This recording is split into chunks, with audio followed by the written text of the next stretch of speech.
महाभारत युद्ध में विजय प्राप्त करने के बाद पांडवों ने 36 वर्षों तक हस्तिनापुर पर राज किया। उसके पश्चात कई प्रकार की भयानक अपशकुन घटनाएं घटने लगी। भगवान कृष्ण को गांधारी के द्वारा और उनके पुत्र शांब को ऋषियों से मिले श्राप के कारण यदुवंशी आपस में लड़कर समाप्त हो गए। फिर बलराम ने समाधि धारण कर अपने प्राण त्याग दिए। उसके बाद एक शिकारी द्वारा चलाए गए बाण से श्री कृष्ण ने भी देह त्याग दी।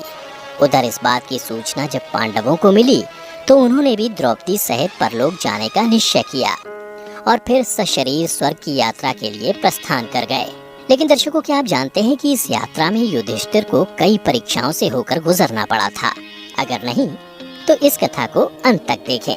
दर्शकों, आपको बता दूं कि स्वर्ग की यात्रा पर निकलने से पहले युधिष्ठिर ने युयुत्सु को बुलाकर उससे संपूर्ण राज्य की देखभाल का भार सौंप दिया और अभिमन्यु के पुत्र परीक्षित का राज्याभिषेक कर दिया। इसके बाद पांडवों व द्रौपदी ने साधुओं के वस्त्र धारण किए और स्वर्ग जाने के लिए निकल पड़े। परंतु हस्तिनापुर से निकलने के बाद रास्ते में पांडवों के साथ एक कुत्ता भी उनके पीछे पीछे चलने लगा। यह देख अर्जुन, भीम, नकुल और सहदेव को बड़ा ही आश्चर्य हुआ।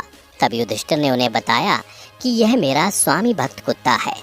फिर पांचों पांडव द्रौपदी सहित अनेक तीर्थों, नदियों व समुद्रों की यात्रा करते करते आगे बढ़ने लगे।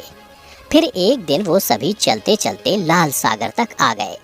परंतु अंतिम यात्रा के समय भी अर्जुन अपने गांडीव धनुष व अक्षय तरकशों के लोभ का त्याग नहीं कर पाए थे, जिस कारण लाल सागर के पास अग्निदेव प्रकट हुए और उन्होंने अर्जुन से गांडीव धनुष और अक्षय तरकशों का त्याग करने को कहा। तब अर्जुन को ना चाहते हुए भी इन दोनों का त्याग करना पड़ा। फिर पांडवों ने पृथ्वी की परिक्रमा पूरी करने की इच्छा से उत्तर दिशा की ओर यात्रा आरंभ की। इस तरह यात्रा करते करते पांडव हिमालय तक पहुंच गए, जहां उन्हें केदारनाथ में शिव के दर्शन हुए और उन्हें बंधु बांधवों की हत्या के पाप से मुक्ति मिली।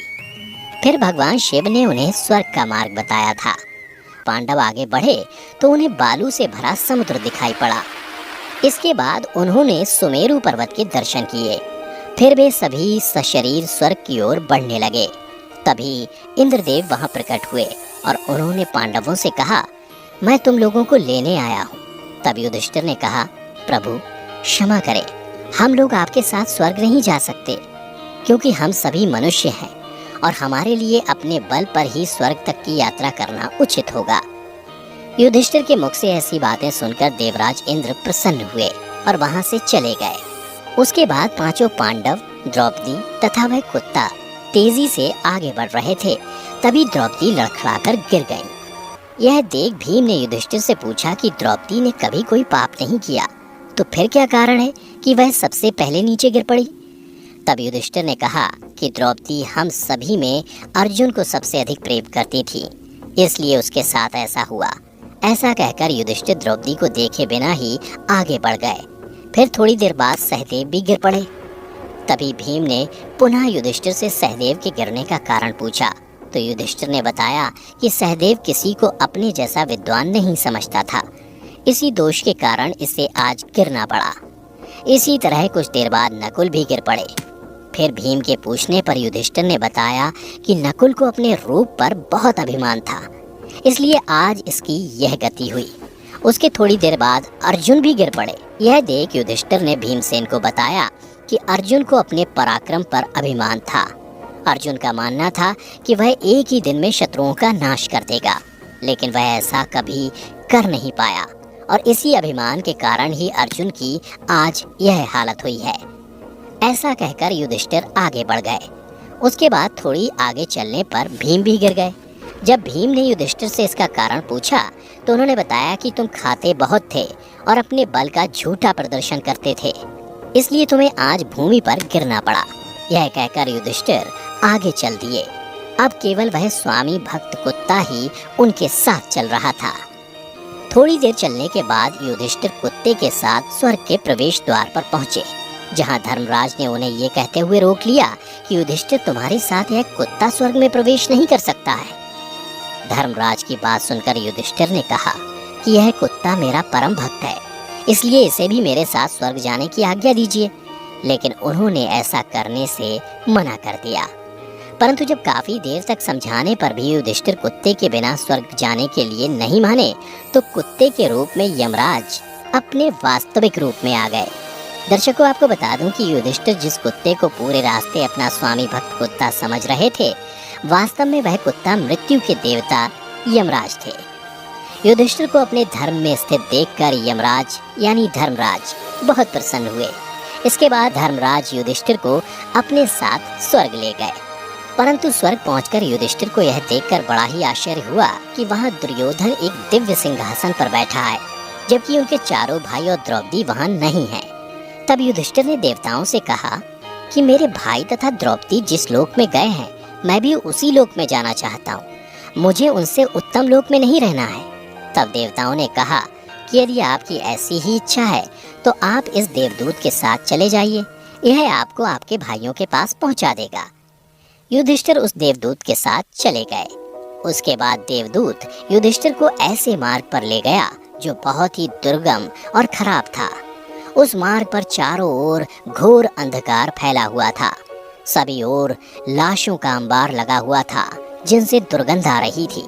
इसके अलावा लोहे की चोंच वाले कौवे और गिद्ध मंडरा रहे थे। वह असिपत्र नामक नरक था। वहां की दुर्गंध से तंग आकर युधिष्ठिर ने देवदूत से पूछा कि हमें इस मार्ग पर और कितनी दूर चलना है और मेरे भाई कहाँ हैं? युधिष्ठिर की बात सुनकर देवदूत बोला कि देवताओं ने कहा था कि जब आप थक जाएं तो आपको लौटा लाऊं। यदि आप थक गए हो तो हम पुनः लौट चलते हैं। युधिष्ठिर ने ऐसा ही करने का निश्चय किया। परंतु जब युधिष्ठिर वापस लौटने लगे तो उन्हें दुखी लोगों की आवाज सुनाई दी। वे युधिष्ठिर से बार बार कुछ देर और वहीं रुकने के लिए कह रहे थे। उन करुण आवाजों को सुनकर युधिष्ठिर ने जब उनसे उनका परिचय पूछा तो उन्होंने कर्ण, भीम, अर्जुन, नकुल, सहदेव व द्रौपदी के रूप में अपना परिचय दिया। तब युधिष्ठिर ने उस देवदूत से कहा कि तुम पुनः देवताओं के पास लौट जाओ।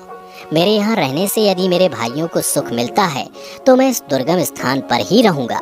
उसके बाद उस देवदूत ने ये बात जाकर देवराज इंद्र को बता दी। फिर कुछ क्षण पश्चात सभी देवता भी युधिष्ठिर के पास आ गए। देवताओं के आते ही वहाँ सुगंधित हवा चलने लगी। चारों ओर उजाला हो गया। यह देख युधिष्ठिर ने देवताओं से पूछा कि हे देवगण, मुझे पहले यह बताइए कि ये सब क्या है। तब देवराज इंद्र ने युधिष्ठिर को बताया कि तुमने अश्वत्थामा के मरने की बात कहकर छल से द्रोणाचार्य का वध करवाया था।